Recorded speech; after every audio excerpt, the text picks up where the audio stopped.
என்னென்னா ஒரு விஷயம் உங்களோட ஷேர் பண்ணிக்கலாம் அப்படின்னு நினச்சேன். இன்றைக்கி மார்னிங் நானும் என் ஃப்ரெண்டும் பஸ்ஸில் வரும்போது ஒரு வயசான ஒரு அங்கிள் மாதிரி ஒரு ஆள் பின்னாடி நின்றுட்டு இருந்தார். ஸோ அவர் வாரது எனக்கு கொஞ்சம் அன்ஈஸியாக இருந்துச்சு. கொஞ்சம் அவர் வேறு மாதிரி பிஹேவ் பண்ணுற மாதிரி தோணுச்சு. அப்போ நான் கொஞ்ச நேரத்தில் எனக்கும் கடுப்பாகிட்டு ஸோ பின்னாடி லைட்டாக திரும்பி பார்த்தேன். பட் அவர் அப்படி எதுவுமே ட்ரை பண்ணலை. அது ஜஸ்ட்டு மிஸ் அண்டர்ஸ்டாண்டிங் ஒன்று அப்படி எனக்கு ஃபீல் ஆகிட்டு. அப்புறம் ஓகே அப்படின்னு நாங்கள் இறங்கினதுக்கப்புறம் என் ஃப்ரெண்ட் சொன்னால், நீ சும்மா அவரை தப்பாக நினச்சிட்டு தானே ஒரு நிமிஷம் அப்படின்னு. நான் தப்பாக நினச்சது தப்பு தான். ஸோ அதுக்கு சாரி கேட்குறேன்.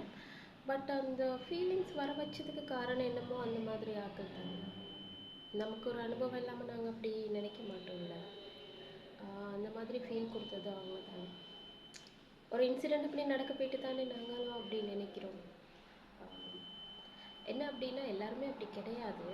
ஆனால் அந்த ஒரு தடவை அந்த ஃபீல் அந்த ஒரு விஷயத்தை நம்ப வச்சுட்டா அது கரெக்டாக இருந்தாலுமே நமக்கு அது தப்பு மாதிரி தான் தோணும்ல.